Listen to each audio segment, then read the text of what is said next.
Good morning, everybody.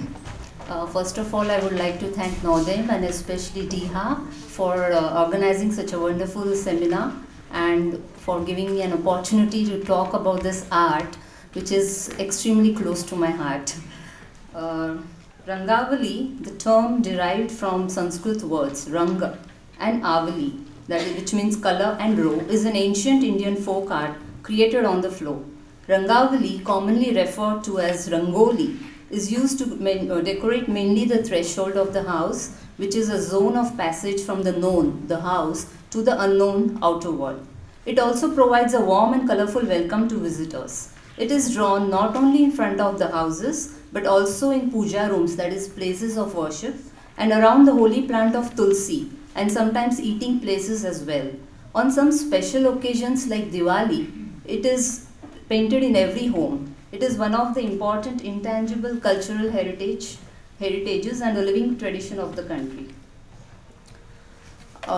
In the villages, the ground for Rangoli is prepared by smearing cow dung. There is a firm belief that cow dung, which purifies a place, also renders it unusable and inauspicious unless some decoration is done over it. Okay, there are mainly three different types of rangolis. Rangolis can be, the first two types are based on an infrastructure of dots, wherein the dots are either linked together or in a linear manner or are circumvented. So here we see the dots become invisible with the drawing. Oh, sorry. Whereas in the bottom one, the lines go around the dots, forming a loop where the dots are visible, and the third one on the right is a freehand drawing. In India, there are various names for Rangoli. In fact, different states have different names. So Rangoli, as the floor art is known in the state of Maharashtra, is known under many names in various parts of India, such as Aipan in the Himalayan region, Chowk Punna and Sanji in Uttar Pradesh, Mandana in Rajasthan and Madhya Pradesh, Aripan in Bihar, Alpana in Bengal, Chitta or Osa in Odisha, Satya in Gujarat, Mugu in Andhra Pradesh, Rangavali in Karnataka, Kolam in Tamil Nadu, and so on. In fact, the word Rangoli is often used as a synonym for any kind of Indian traditional floor art.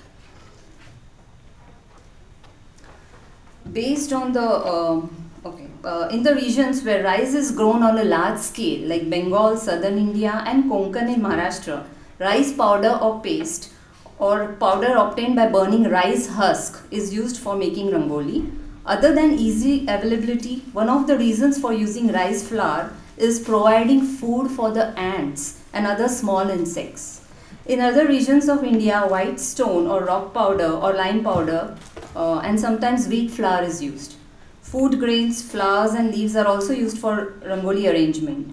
Based on the material used, the ancient treatises mention the rangoli art as Duli Chitra, which is powder painting, Rasa Chitra or Tandula Kusuma Bali Vikar. It is one of the 64 arts mentioned in various ancient Indian treatises like the Kama Sutra and the Lalita Vistara. Though many shades of synthetic colors are available and used for rangoli today, the earliest literary sources point to the use of 5 colors made out of natural ingredients for making rangoli. The actual design, which is made in white, was colored using red, yellow, green and black. The main characteristic of rangoli is that it is painted by commoners, that is mainly women. The women of India have kept this art alive by passing the expertise down through the generations. No brush or tool of any kind intervenes between the hand of the artist and the ground. This direct contact of the finger, powder or paste and the ground allows the direct translation from her inner vision and experience into visible form. Walked on by family and friends, the drawings become blurred and disappear only to be renewed the next morning. Its value lies solely in its creation and it is not meant to be preserved. The ephemeral nature of rangoli is a metaphor for the impermanence of life and everything associated with it.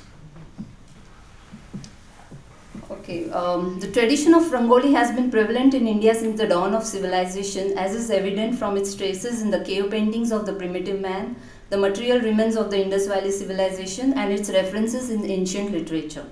The art of the Indus Valley reveals the earlier visual expressions of the people of India, linking rites and symbols with the contemporary art and ritual of villages and tribes.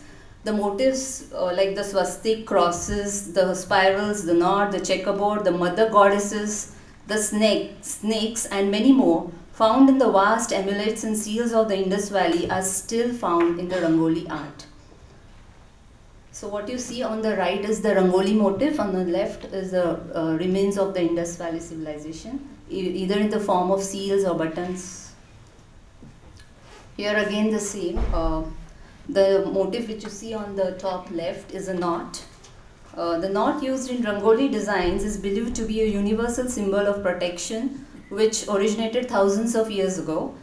The Celtic people, considered to be ancient people of Europe, used this symbol on their shields. It was used to ward off evil spirits.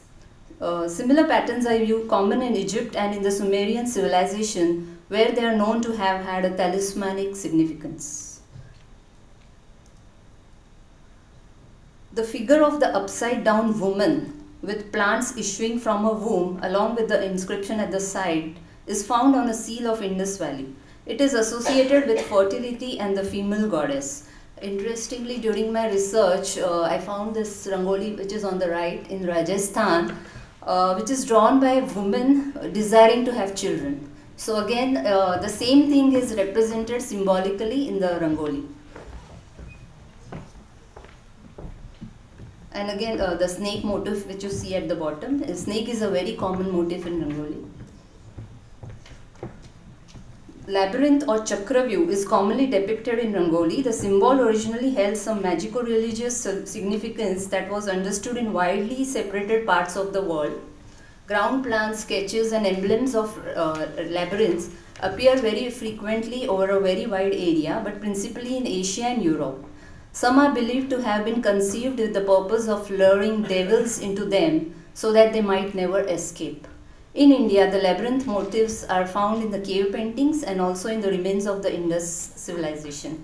So what you see at the bottom, the two motifs are commonly drawn in the Rangoli art. The literary evidences point to the antiquity and continuity of this art in the Indian subcontinent. The earliest literary reference to this art dates around 1st century AD. The literary sources placed in chronological order successfully record the presence of this art in India for 2000 years. As you see, the oldest reference comes from a Jain literature, Paumacharyu. Now today it is commonly believed that Rangoli is a decorative art, but if we go to in the past, it has a far deeper meaning. So I'll just discuss few aspects of Rangoli. The significance of Rangoli is much wider than the aesthetic and decorative purpose. Rangoli diagrams can be described as magic diagrams for rituals, to ward off evil, to invoke the deity, to fulfill the wishes when taking a vow, for meditative purposes, to create a sacred space within the confines of homes, and many more. These are to be drawn every morning or in the evening and at each sacrament of life from birth to death. There are few examples of the magical aspect of Rangoli. Now these three diagrams, the one on the left and the right appear like any decorative motif. But when I came across the one in the middle, which is Nimbu Ki Dali, that it's a motif showing the lemon plant. I'll just explain what it is. Prickly or thorny plants are useful guardians against evil in many lands. For example, the thistle is a native protector of Scotland. Similarly, in Rangoli, we see motifs like Bengan ka binta, that is the stem of brinjal, which you see on the left. Singada ka chok, which is on the extreme right. Those are Singada is water chestnuts, which is again a thorny plant. And Nimbu ki dali, stem of lemon plant. These vegetative forms are thorny by nature and thus serve the purpose of warding off evil. Rangoli depicting thorny motifs are generally made on the occasions of marriage and welcoming the bride. These are not drawn in a natural, realistic manner. As I said, both the motifs appear decorative, but it has some other meaning. One of the important facts about drawing of Rangoli is that traditionally the making of the Rangoli diagrams all over India is always referred to as writing and never as drawing or painting. This is possibly evidence of its ancient hieroglyphic origin. So these are few Rangolis having symbols like picture, I mean we can say those are picture writings. Same here. Sign language, verbal and written, is known in India since ancient times. There is a belief that Rangoli was used as a medium to pass on secret messages by the spies in olden days. Now this information I got through oral history. Few of the senior citizens, when I traveled to the rural areas, they passed on this information to me, and then I went back to the university and started reading Arthashastra of Kautilya and to find out about the espionage in the olden days. It is mentioned in the Arthashastra that secret servants were employed in the house of the enemies. Humbacks, dwarfs, eunuchs, women skilled in arts, and dumb persons were employed as spies living inside the enemies' houses. Rules were set for secret servants as to carry out the transmission of spied out news by means of sign alphabets. This is the nearest reference I found so far. The usage of Rangoli to pass on some message was employed till recent times. There are references to simple Rangoli motifs drawn on the threshold in not too distant past, like about 60-70 years ago, which were indicators of the member of the respective family suffering from disease like smallpox. Thus, looking at the Rangoli, the people avoided entering the house. Rangoli, as we know, these are geometrical shapes, some of the Rangolis. The geometrical figures of Rangoli as the point, line, circle, triangle and square have a symbolic value in representing the basic energies of the universe. They can be combined in increasing complex figures to represent particular forces or qualities embodied in some aspect of creation, evolution and dissolution. Many Rangoli patterns with their orderly and often highly symmetrical designs, which frequently group into families, are also expressive of mathematical ideas. The high artistic quality of their graphical structure has attracted and aroused intellectual curiosity. In the last few decades, Rangoli figures have attracted the attention of computer scientists interested in describing images with picture languages. The algorithms used to draw Rangolis are also useful for creating languages in which computers can draw pictures.